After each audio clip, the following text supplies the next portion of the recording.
The chamber stretched out before Captain Dae-jung, like an endless cathedral of metal and light. Thousands of beings from across the galaxy filled the observation decks, their forms ranging from the familiar to the utterly alien. Some walked on legs, others floated in containment fields, and a few existed as patterns of energy that hurt to look at directly. This was the Grand Galactic Council's annual Military Doctrine Symposium, where civilizations shared their strategies for keeping peace across the stars. Dae-jung stood at the presenter's platform, a lone human in his crisp Terran Defense Force uniform. The holographic projector hummed to life at his command, casting blue light across his weathered face. He was 42 years old, with gray touching his temples and scars he never talked about marking his hands. Behind him, the display showed Earth rotating slowly in space. "Honored delegates," he began, his voice steady despite the weight of 10,000 eyes upon him. "Humanity wishes to contribute a new tactical element to the Council's peacekeeping forces. We call them orbital drop teams." The hologram shifted. Now it showed a human soldier sealed inside a pod barely larger than a coffin. The pod detached from a ship in high orbit and began falling toward a planet below. Faster and faster it fell, wreathed in flames as it hit the atmosphere. The delegates leaned forward, watching with curiosity. "Our soldiers deployed directly from orbit," Dae-jung continued. "No landing craft. No shields. Each soldier in their own drop pod, hitting the ground at terminal velocity. From orbit to boots on ground in under 4 minutes. We can put 300 soldiers anywhere on a planet before conventional forces can even launch their shuttles." For a moment, silence filled the chamber. Then someone laughed. The sound started small, but grew rapidly. Within seconds, the entire assembly was laughing. It rolled through the chamber like thunder. Species that had never agreed on anything united in their amusement at humanity's proposal. Ambassador. Vextrel of the Hexian Dominion rose from his seat. He was tall and thin, with skin that shimmered like oil on water. His voice carried easily across the chamber, amplified by the acoustics. "Captain, forgive me, but this is insanity. You're describing controlled suicide. Those pods have no defensive capabilities, no shields. One anti-air battery, and your soldiers are dead before they land." More laughter rippled through the crowd. Dae-jung's jaw tightened, but his expression remained neutral. Council Military Director Thunrak activated his own holographic display. He was a massive being, roughly humanoid, but covered in thick scales that looked like burnished copper. "Let me show you proper deployment doctrine, Captain." His display showed shield-protected landing craft descending in formation. "We clear landing zones with orbital bombardment first. Then our craft land with full shield coverage. Troops deploy behind portable barriers. This is how civilized warfare operates. Your method is barbaric and wasteful." A delegate from the insectoid critic species clicked his mandibles together. "Perhaps humans simply have less regard for the lives of their soldiers? This would explain much about their primitive military thinking." The laughter grew louder.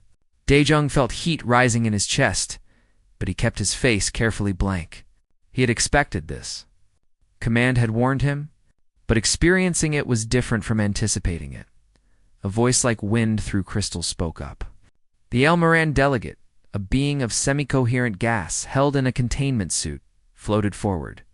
"Perhaps humanity would be better suited to garrison duties, guarding space stations, protecting supply convoys. Leave planetary assault to species with more developed tactical doctrine." Out. Dae-jung looked across the chamber. He saw mockery in every eye, contempt in every gesture. These beings thought humanity was foolish, reckless, too stupid to understand real warfare. His hands clenched at his sides, hidden behind the podium. "The survival rate is acceptable," he said quietly. 92% of our paratroopers survive combat drops. We've conducted over 5,000 drops in training in real combat situations. The speed and surprise compensate for the lack of defenses. By the time the enemy realizes we're coming, we're already on the ground and fighting. Vextrel's laughter cut through his words. "Acceptable? Captain, in civilized warfare, we aim for 99% survival.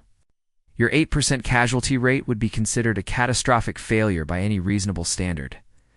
No, I think humanity should keep these dangerous toys to themselves. We have better methods. Thunrak nodded his massive head. I moved to reject Earth's proposal. All those in favor of rejection? Hands, tentacles, pseudopods, and appendages rose throughout the chamber. The vote was nearly unanimous. Dione counted the raised indicators. Every single delegate, except one, Ambassador Yule Trex of the Draxi Coalition, sat motionless. He was a warrior by any standard, covered in ceremonial scars and wearing armor that had seen real combat. His species had fought wars for thousands of years before humans discovered fire. But he didn't vote. He simply watched Daijung with narrow, calculating eyes. The motion passes, Thunrak declared. Humanity will be assigned to defensive fleet operations only. Planetary assault operations remain the domain of Council forces utilizing proper doctrine. This symposium is adjourned. The delegates began filing out, still chuckling among themselves. Daijung heard fragments of conversation as they passed. Falling from space, in metal coffins, humans and their death wishes. No wonder they're such a young species. He stood alone at the podium, watching them leave. The hologram behind him still showed the drop pod sequence, the soldier falling through fire and landing ready to fight. No one had even asked about the actual combat performance data. They'd seen the method and dismissed it as madness, without considering the results. Captain. Daijung turned. Ambassador Yultrex approached, his heavy boots ringing on the metal floor. Up close, the Draxi was even more imposing. He stood nearly 7 feet tall, with muscles that looked like they could bend steel. Ambassador Daijung said carefully. I didn't vote, Yultrex said. His voice was surprisingly soft. The others think your doctrine is suicide. But I've studied Earth's military history. Your species has always done things that seem like suicide. Charging machine guns, holding impossible positions, fighting when any sane being would surrender. He paused. And yet you win. More often than you should. We do what's necessary, Daijung replied. Perhaps Yultrex studied him for a long moment. Tell me honestly, Captain. When your soldiers drop from orbit, what are they thinking as they fall? Daijung met his eyes. They're thinking about the mission. About the people they're saving? About their brothers and sisters falling beside them? He paused. They're thinking that if they have to die, at least they'll die doing something that matters. Yultrex nodded slowly. The Draxi understand dying for purpose. But we've never thought to make it a tactical doctrine. He turned to leave, then stopped. Mark my words, Captain. Someday, the Council will need soldiers who are willing to fall from the sky. When that day comes, they'll remember this laughter and feel shame. Then he was gone, leaving Daijung alone in the empty chamber. The hologram still played, showing human soldiers dropping through fire toward hostile ground below. Daijun watched it loop one more time, then shut it down. He straightened his uniform, saluted the empty chamber, and walked out with his head held high. They had laughed today, but he knew something they didn't. Humanity's paratroopers worked because they had to.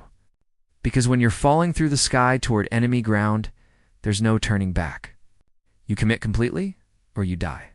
The galaxy would learn that lesson soon enough. 3 months passed like water through fingers. Captain Daijung returned to his duties with the Terran Defense Force, training his soldiers and running exercises that the Council had dismissed as suicidal madness. The laughter from the symposium still echoed in his mind sometimes, but he pushed it aside. His paratroopers didn't need validation from aliens who'd never dropped from orbit. They knew what they could do. The news came on a quiet Tuesday morning ship time. Commander Thunrak's face appeared on every Council communication channel simultaneously. And even through the hologram, his fear was obvious.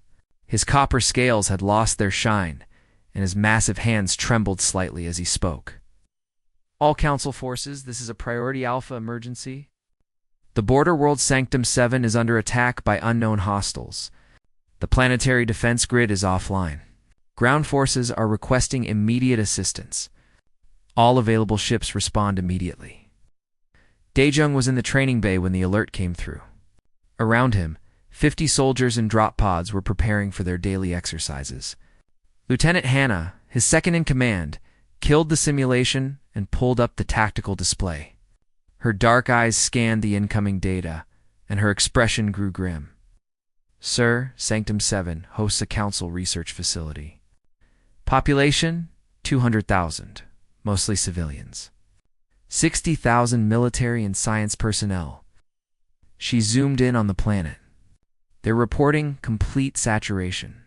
Whatever these things are, they hit every continent simultaneously. The tactical feed showed chaos. Sanctum 7 was burning. Strange organic structures were growing across the surface like tumors, spreading faster than seemed possible. The defense forces were fighting desperately, but their formations kept collapsing. Something was very wrong. Up the enemy footage, Dejong ordered. What appeared on the screen made his blood run cold. The Kral swarm, as they were being designated, looked like someone's nightmare had come to life. They were biomechanical horrors, constantly shifting and adapting. A council soldier would shoot one with an energy weapon. Within minutes, other Kral nearby would develop resistance to that energy type. They learned. They evolved. And they did it fast. They're consuming everything organic, Hannah said quietly. The reports say they're breaking down biological matter and using it to create more of themselves. And they're repurposing our technology. Look, the footage showed a Kral creature wielding a council plasma rifle, the weapon grafted directly into its arm. It fired with disturbing accuracy at retreating soldiers. Within 6 hours, Commander Thunrak launched his response. Dayung watched the tactical display as council forces assembled in orbit above Sanctum 7. 50,000 peacekeepers from a dozen species, loaded into their proper shielded landing craft. Orbital bombardment batteries preparing to clear landing zones. Everything by the book, exactly as the Council's doctrine prescribed.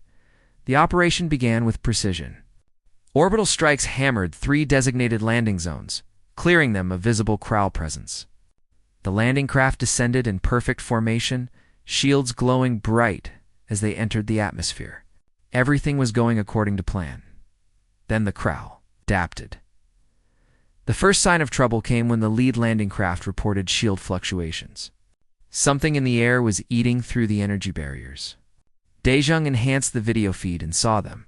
Tiny spores, thousands of them, floating in clouds around the landing craft. They were producing acid, breaking down the shield generators molecule by molecule. That's not possible, Hannah whispered. They adapted to energy shields in ours. That should take years of research. The shields failed. One by one, the landing craft lost their protection. The Kral swarmed them like insects on honey.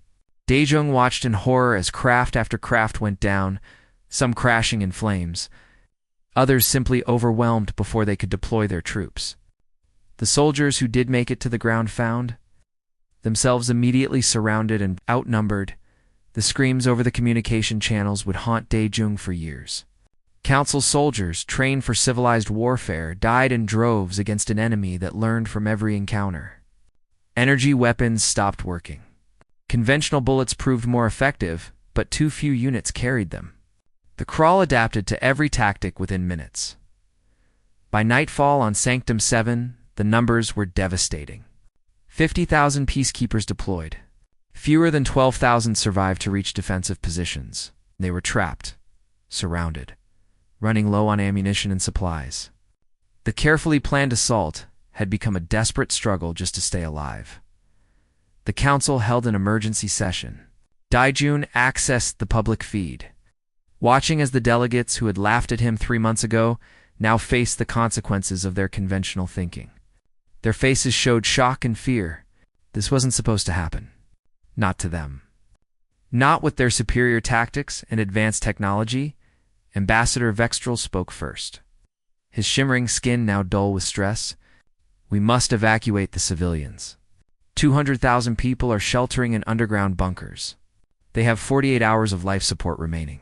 But we cannot land more troops. Every craft we send is destroyed. Orbital bombardment, suggested the critics delegate. Sterilize the planet. It's the only way to stop the Kral from spreading. and killed 200,000 civilians. Vextral's voice rose. That's genocide. We're peacekeepers, not murderers. Then what do you suggest? The insectoid's mandibles clicked angrily. Send more soldiers to die? We've lost 38,000 already. How many more must we sacrifice? Commander Thunrak slumped in his chair, looking older than Daejung had ever seen him. We have no good options. Conventional assault has failed. The Krall learned too quickly. By the time we adapt to their adaptations, they've moved 3 steps ahead. We're fighting an enemy that evolves in real time. Silence fell across the chamber. The same beings who had mocked humanity's tactics now had no solutions of their own. Their doctrine had failed. Their superior technology had been turned against them. And 200,000 civilians were going to die, because no one could figure out how to reach them. Lieutenant Hannah stood next to Daejung in the observation deck of their ship, watching the emergency session. She was 31 years old, a veteran of 12 combat drops, and one of the best tactical minds in the Terran Defense Force. Her fingers drummed against her thigh, a nervous habit she had when thinking hard. "Sir," she said quietly, "we could do it."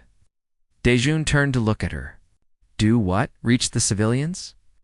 "Extract them." Her eyes were bright with the kind of dangerous thinking that made paratroopers what they were. The Krall adapted to shields. They adapted to slow-moving landing craft. But they've never seen a drop pod.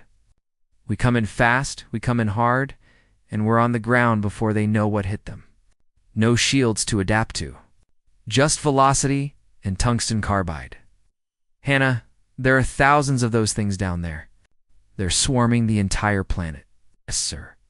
But they're not swarming the bunker entrances yet, because they don't know the civilians are there.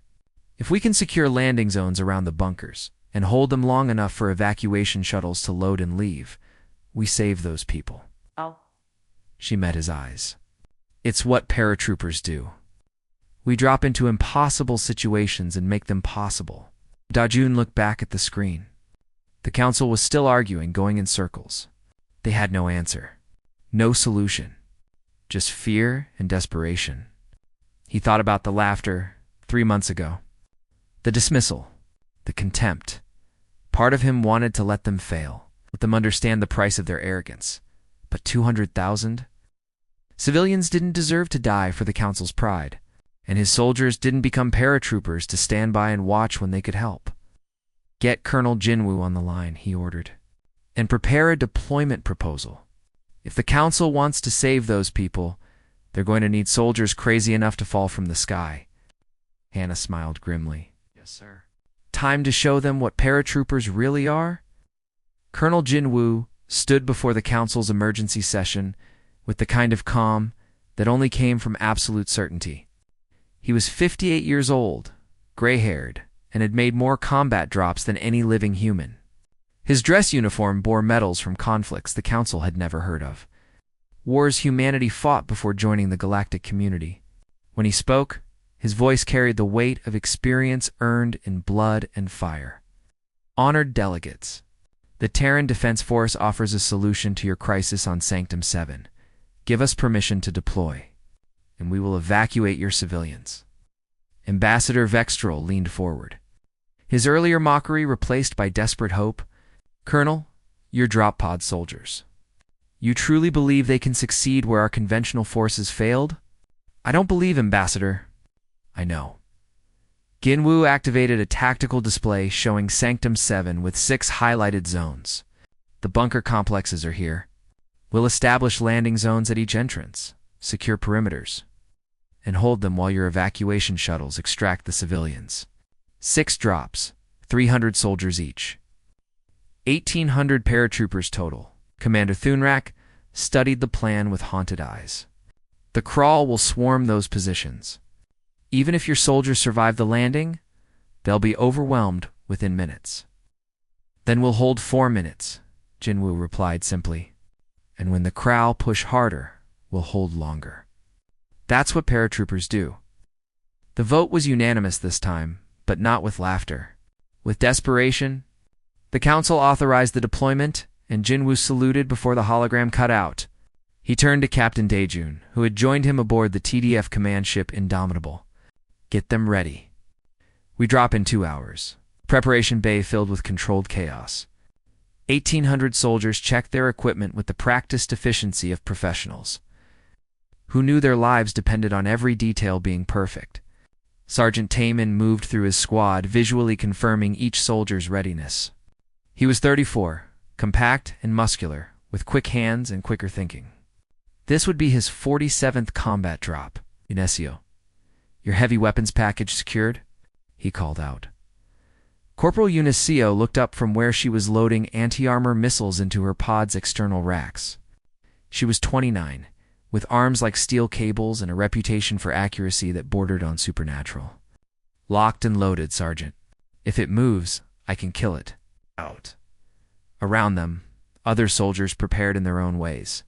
Private Biora checked her perimeter defense systems 3 times, then checked them again. She was young, only 23, but she'd already earned a reputation for fearlessness that made even veteran paratroopers nervous. Private Seok calibrated his technical equipment, making sure his automated turrets would deploy correctly. Private Minho cleaned his rifle for the 5th time, his hands steady despite the tremor in his jaw. Captain Daejun walked through the bay, stopping to speak with different soldiers. He knew many of their names, knew their stories. These were his people. In 2 hours, some of them would be dead. That was the math of combat drops. But the ones who survived would accomplish the impossible. Ow. Colonel G. Unwoo's voice boomed through the bay. Every soldier stopped and turned to face him. The council thinks we're crazy. They think dropping from orbit is suicide. Maybe they're right. But there are 200,000 civilians on that planet who are going to die if we don't do this. So we're going to drop into hell. We're going to secure those landing zones. And we're going to hold until every single civilian is safe. Questions. Silence. Then Corporal Unesio raised her hand. Sir, what's the estimated Kroll concentration at the landing zones? Heavy.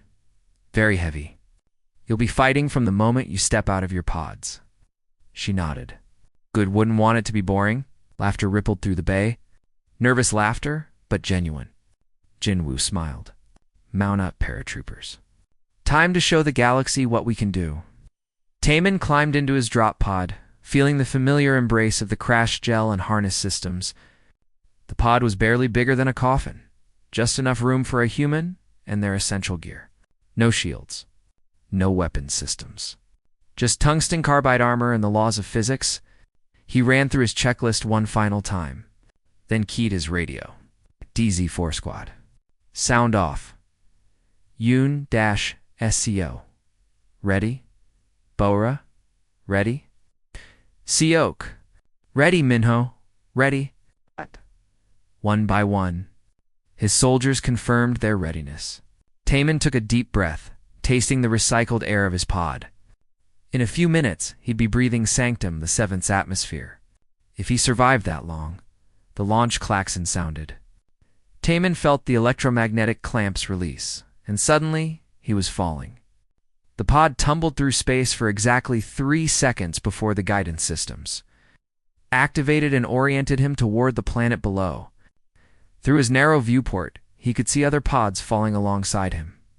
Hundreds of tiny coffins, each one carrying a human being willing to bet their life on velocity and armor. The planet grew larger. Atmosphere hit with a scream of tortured metal. Heat flooded the pod as friction converted velocity into energy. The interior temperature spiked to 40 degrees Celsius, despite the cooling systems. Taman's vision blurred from the G-forces. His body pressed back into the crash gel by acceleration that would kill most species. 30 seconds to impact, the computer announced calmly, through the viewport. Taman could see the landing zone now. It was swarming with Kroll. Thousands of the creatures, maybe tens of thousands. They'd detected the incoming pods and were gathering below. Good. Let them cluster together. Made for better targets. 10 seconds. Taman braced himself. This was always the worst part. The moment before impact. When you had nothing to do but wait and trust that the engineers had built the pod strong enough. Impact. The crash gel saved his life, absorbing energy that would have liquefied his internal organs. Even so, the shock felt like being hit by a train. His vision went white for a second. The harness restraints bit into his shoulders and chest. Then the explosive bolts fired, and the pod door blew outward with the crack of thunder. Tae-Min released his harness and rolled out of the pod, bringing his rifle up as he moved. A crawl warrior was already charging at him, moving with horrifying speed on multiple legs. He fired the hypersonic round, punching through its biomore like paper. It collapsed in a spray of acidic blood. "Squad, form perimeter," he shouted. His soldiers emerged from their pods with textbook precision. Bura dropped prone and began setting up her perimeter defense grid. Sioki slapped activator buttons on his automated turrets. They unfolded like mechanical flowers, their barrels already tracking targets. Minho and Unisio established a firing line, their weapons barking in steady rhythm. The crowd came in a wave. They didn't charge blindly, but moved with disturbing intelligence, using cover, flanking, trying to overwhelm the humans through coordinated assault. But paratroopers trained for exactly this scenario. They dropped into hostile territory and needed to establish a defensive position before they were overwhelmed. "Contact left," Unesio called out, pivoting to Hammer 3 crawl with her heavy machine gun. The creatures literally came apart under the impact of the large caliber rounds. Tae-Min accessed his tactical display. Across 6 landing zones, the pattern was repeating. Human soldiers hitting the ground and immediately attacking, not waiting for support or backup. They pushed into the crawl, aggressive and fearless. Securing perimeters before the enemy could coordinate a response, a massive crawl breacher organism, the size of a small vehicle, charged directly at their position. Seok's turrets focused fire on it, but the rounds just sparked off its armored hide. It was adapting in real time, growing thicker armor as they shot it. "Unesio," Taemin shouted. "Hit it with anti-armor." She was already moving, dropping to one knee and bringing up her shoulder-mounted missile launcher. The rockets screamed across the distance and struck the breacher in its center mass. The explosion was tremendous, and when the smoke cleared, the creature was a burning wreck. But more were coming. Always more. The crawl seemed endless, spawning from the hive structures that covered the continent. They adapted quickly, but so did the humans. When energy weapons proved less effective, soldiers switched to ballistic. When the crawl learned to flank, paratroopers tightened their perimeters and concentrated fire. Time blurred into a continuous cycle of shooting, reloading and shooting again. Taemin's rifle grew hot in his hands. His armor's combat stimulant injectors fired automatically, keeping him alert and functional despite the adrenaline crash that wanted to shut his body down. DZ4. "This is command," Daejung's voice came through the radio. "First, evacuation shuttle inbound to your position. Ada, 2 minutes. Hold that landing zone." "Copy that command," Taemin replied. "We're not going anywhere." He looked around at his squad. They were battered, exhausted, and covered in alien blood. But they were still fighting, still holding the line, because that's what paratroopers did. They dropped from the sky into impossible situations, and they held until the mission was complete or they were dead. The evacuation shuttle appeared in the sky, descending toward the bunker entrance they'd secured. Taemin watched it land and saw the first civilians emerging. Families, children, scientists who'd never fired a weapon in their lives. They ran for the shuttle, while his squad kept the crawl back with concentrated fire. This was why they did it. Not for glory, not for medals, but for moments like this, when people who would have died got to live because soldiers were willing to drop from the sky. 4 hours into the operation, all 6 landing zones were secured and holding. Lieutenant Hannah coordinated from her forward command post at DZ3, her tactical display showing the full picture of the battle. Green indicators marked secure positions. Red showed crawl concentrations. Yellow tracked evacuation shuttles moving in and out.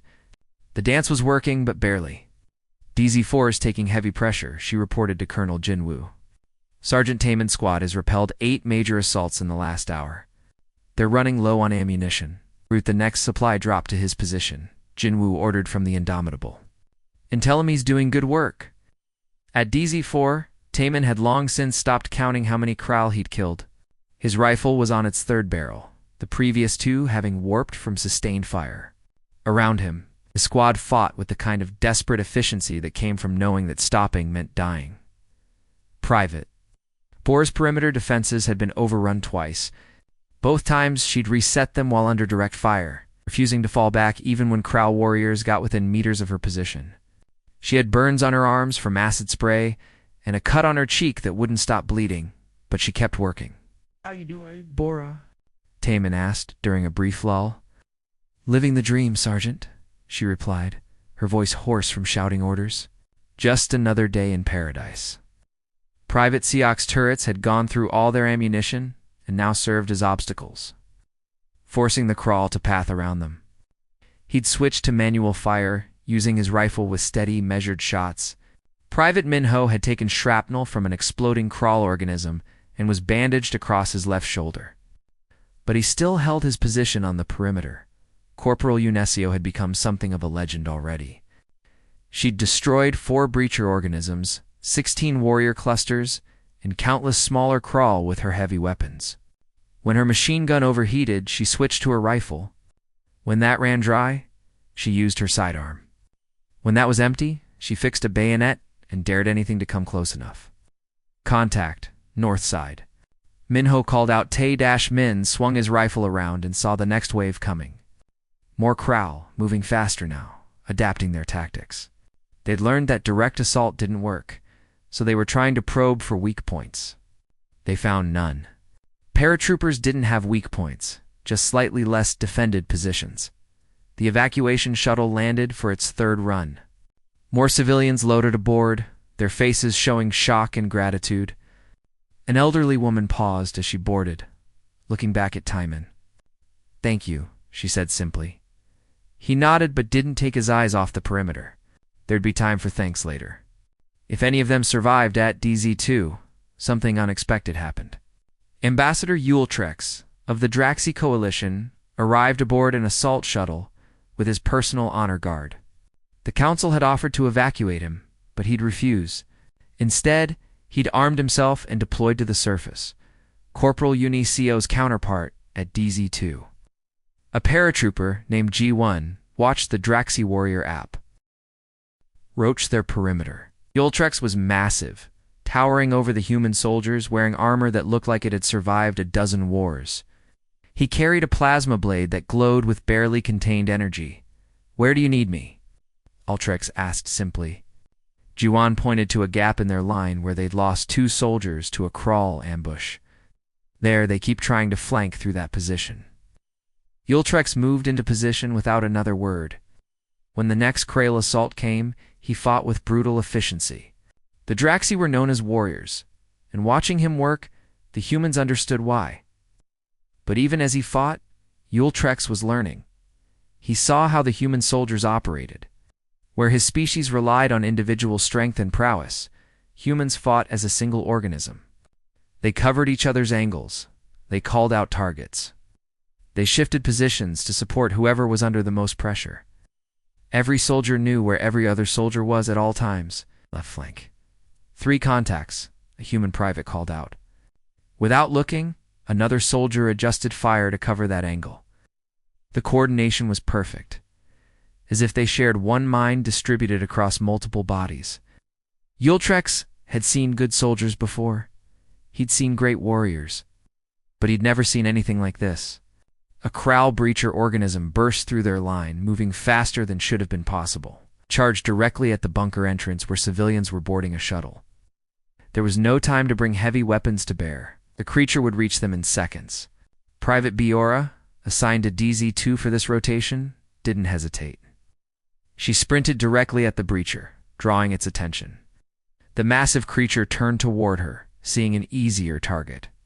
Biora kept running straight at it, even as it reared back to strike. At the last second, she slid underneath it, slapping a plasma charge against its vulnerable underside. Then she triggered her armor's emergency thrusters and rocketed sideways, just as the charge detonated. The explosion tore the breacher apart from the inside, showering the area with acidic blood. Biora hit the ground hard, her armor smoking from the acid splash. She didn't get up. Yultrex was there in seconds, pulling her clear of the burning wreckage. Her face was pale, and she was coughing blood, but her eyes were alert. "Why did you do that?" Yultrex demanded. "That was certain death." Biora grinned through bloody teeth. "'Cause there were civilians behind me, and I'm a paratrooper. We dropped from the sky to save people. That's the job." Yultrex stared at her for a long moment. Hearn carried her to the medical station that had been set up near the shuttle. The human medics took over, working with practiced urgency. One of them looked at Yultrex. "She lived," the medic said. "Broken ribs, internal bruising, acid burns, but she lived." "Her armor took most of it, and she knew this when she charged?" Yultrex asked. "She calculated the odds and decided they were acceptable," the medic replied. "That's what we train them to do. Assess risk, accept it, and accomplish the mission anyway." The Draxi warrior looked around at the human soldiers holding the perimeter. They were battered and exhausted. Their armor was scorched and dented. Several were wounded but refused evacuation until the civilians were safe. They fought with a ferocity that surprised him, but also with a discipline that impressed him even more. "You fight like you're already dead," he said to G-1. The corporal reloaded his rifle and shrugged. "We fight like dying is acceptable if it means the mission succeeds. There's a difference. We don't want to die, Ambassador. But we're willing to if that's what it takes." By R12, the last civilians were evacuated. 198,000 saved. 2,000 had died before the paratroopers could reach them, casualties of the Krall's initial assault. The human forces had lost 340 soldiers out of 1,800 deployed, a casualty rate of 19%. Council military analysts reviewed the numbers in stunned silence. By their doctrine, anything over 5% casualties was unacceptable. 19% should have been catastrophic. But humanity had completed the mission. They'd saved nearly everyone, and they'd done it in situations where conventional forces had failed completely. Commander Thunrak watched. The after-action footage with the same haunted expression he'd worn since the Krall first appeared. Saw human soldiers holding impossible positions against overwhelming odds. He saw them protecting civilians with their own bodies. Saw them fighting wounded, fighting exhausted, fighting until they physically couldn't continue. They knew, he said quietly to Captain Daejung, who'd been invited to the command center. When they dropped, they knew many of them would die. They did it anyway. "Yes," Daejung replied.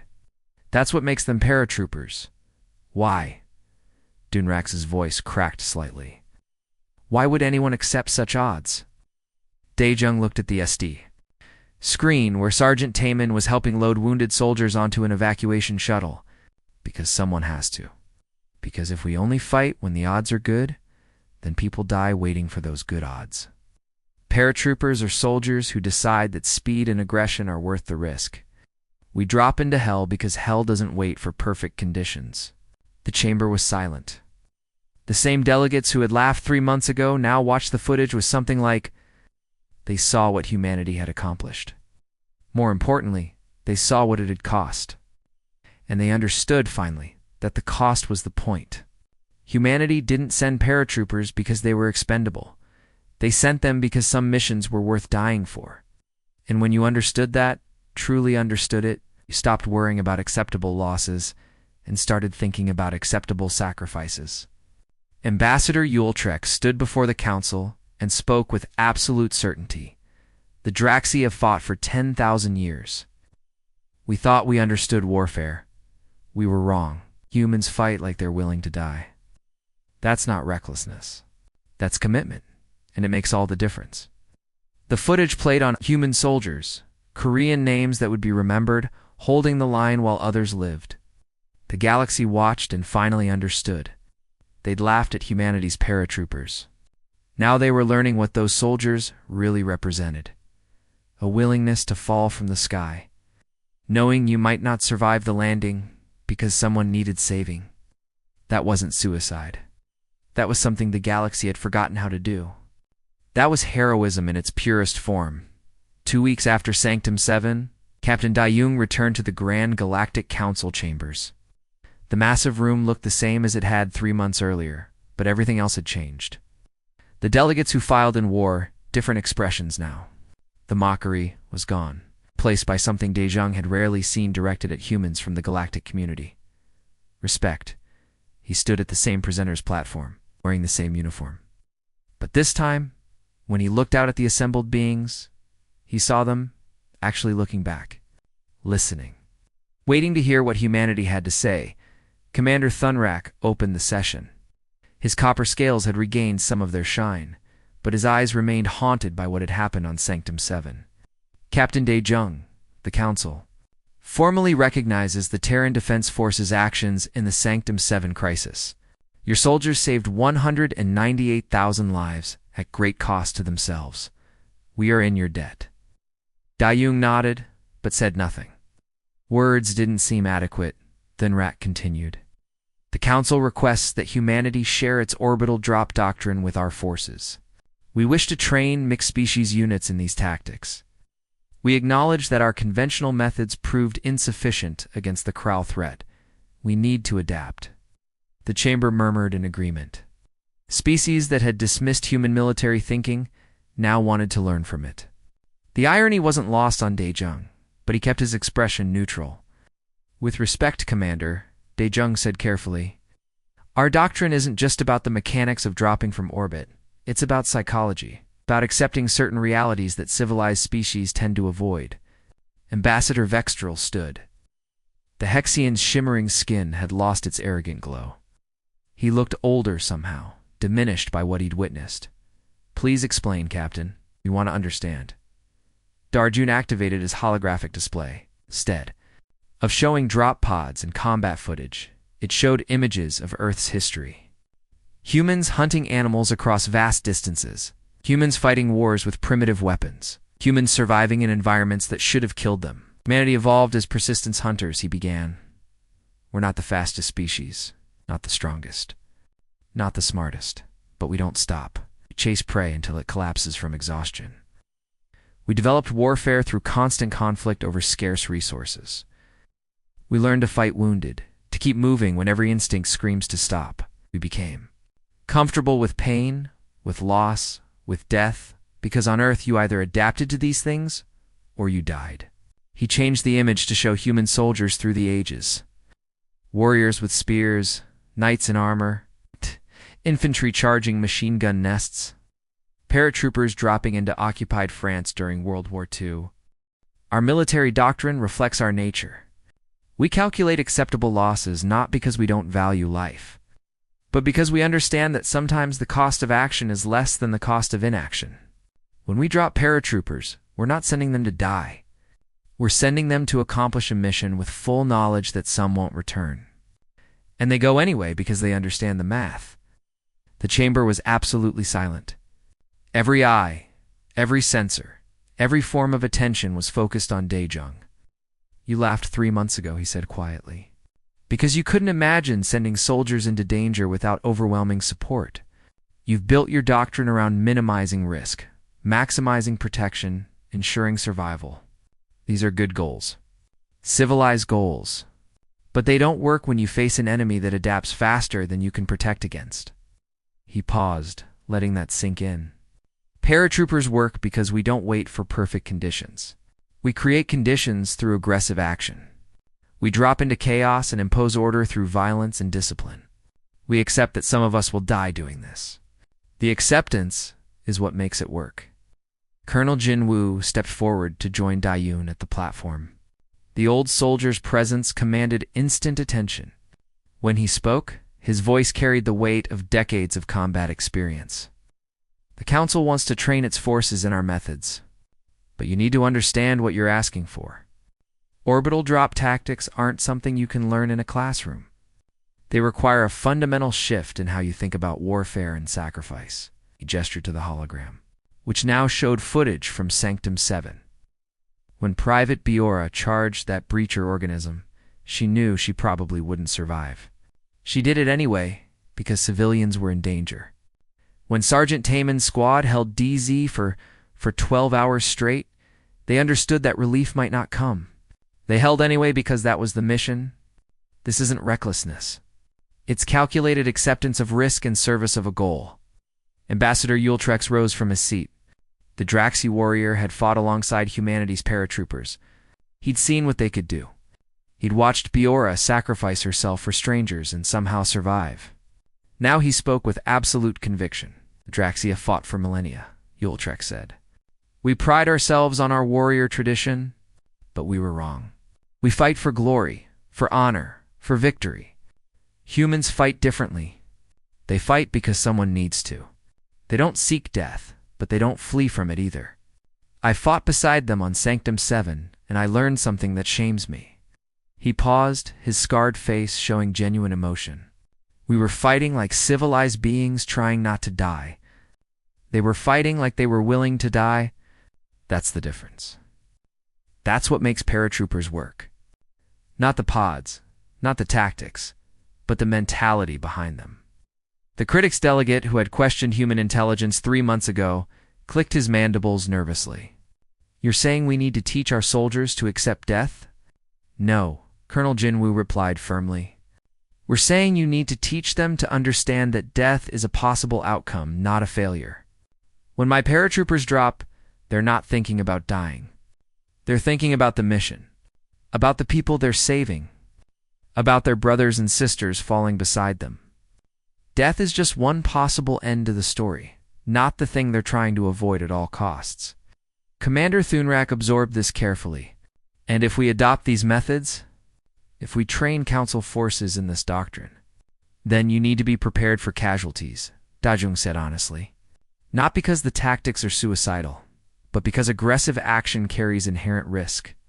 Our survival rate is 92% on average. That means 8% don't come home. By your standards, that's unacceptable. By ours, it's the price of getting things done. The chamber erupted in discussion. Delegates argued among themselves, some advocating for adoption of human tactics, others expressing concern about the cultural shift required. Dejong watched them debate and felt a strange sense of vindication. They were finally taking humanity seriously. Ambassador Vextrel raised his hand for silence. When the chamber quieted, he spoke directly to Daijun. Captain, 3 months ago, I led the laughter against your proposal. I called your tactics barbaric and suicidal. I was wrong and I apologize.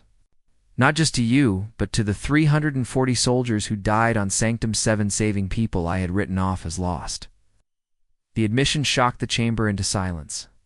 Vextrel continued, his voice heavy with genuine regret. Humanity showed us something we'd forgotten. That sometimes the only way to save lives is to risk them. That civilization isn't just about protecting what we have, but about being willing to fight for what matters. I vote yes on the proposal. We should learn from humanity. The vote that followed was unanimous. The Council established the Combined Orbital Response Division with human advisors attached to train mixed species units. Volunteers from 6 different species signed up immediately, including a full company of Draxi warriors under Yultrex's personal command. 6 months later, Sergeant Taman stood in the training facility on Luna Base. Watching the first non-human recruits attempt their qualification drops, the facility simulated combat conditions perfectly, and he could see the raw fear on some of the alien faces as they prepared to launch. Corporal Unesio stood beside him. Her arm in a regeneration cast from injuries sustained on Sanctum 7. She'd refused desk duty and insisted on helping train the new recruits. Think they'll make it? She asked. Tae-Min watched a Draxi warrior's pod launch from the training platform. Through the observation window, he could see the alien's face as the pod accelerated. Terror, yes. But also determination. The Draxi had chosen this. Had volunteered for it. That meant something. Some will, Taemin replied. The ones who understand what this really is. And what's that? A promise.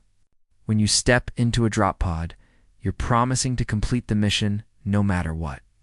You're promising to protect the people who can't protect themselves. You're promising that you'll do whatever it takes, even if it costs you everything. He turned to look at her. That's what being a paratrooper means. It's not about falling from the sky. It's about what you're willing to fall for. The Draxy's pod hit the simulated ground hard. For a moment, nothing happened. Then the door blew off, and the warrior emerged, rifle up and ready. Not perfect. Not as smooth as a human veteran, but functional. Committed. Unicio smiled. He'll do. In orbit above Earth, Captain Daejung stood on the observation deck of the Indomitable. Watching construction on the new training facility, Council engineers were working alongside human workers, building drop pods that could accommodate different species' physiology. The facility would produce thousands of pods, enough to equip the entire Combined Orbital Response Division. Lieutenant Hannah joined him at the window. The first joint operation is scheduled for next month. Human paratroopers and Draxy warriors dropping together to respond to a pirate crisis in the Outer Rim. How are the Draxy adapting to the training? Better than expected. Yultrex is a natural. He understands the mentality already. Some of the others are struggling with the concept of acceptable risk, but they're learning. Dajun nodded slowly. The galaxy was changing. Not quickly, but genuinely. Species that had spent millennia developing careful, conservative military doctrine were learning to be aggressive, to take risks, to understand that sometimes the only way forward was to fall from the sky and fight like hell once you hit the ground. Do you think it'll work? Hannah asked. Can we really teach other species to think like paratroopers? Some of them, yes. The ones who are willing to change how they view warfare and sacrifice. He turned to face her. But here's what they don't fully understand yet. We're not teaching them to be human. We're teaching them to recognize when aggressive action is necessary. When calculated risk is better than cautious inaction. When falling from the sky is the only way to reach the people who need help. The construction continued below. Ships from a dozen species arrived carrying supplies and personnel. The galaxy had laughed at humanity's paratroopers 3 months ago. Now they were building facilities to train their own. The irony was sweet, but Daedrung took no pleasure in it. Too many soldiers had died on Sanctum 7 for him to feel victorious. But those soldiers had died accomplishing something that mattered. They'd saved nearly 200,000 lives. They'd shown the galaxy that humanity's methods worked, and they'd earned respect that could never be taken away. The final piece of construction slid into place. A massive sign visible from orbit written in Galactic Standard, but the words were human in origin. Taken from paratrooper traditions stretching back centuries, from the skies unto death, we come beneath it. In smaller text, Combined Orbital Response. Division, humanity's gift to the galaxy. Darjun read the words and felt something like peace. They'd laughed. Then they'd learned. And now, maybe the galaxy would be a little bit safer, because soldiers were willing to fall from the sky when others needed them. That was worth everything they'd sacrificed. Every drop, every loss, every soldier who'd bet their life on a metal coffin and a mission that mattered, the paratroopers had proven their worth. And the galaxy would never laugh at them again.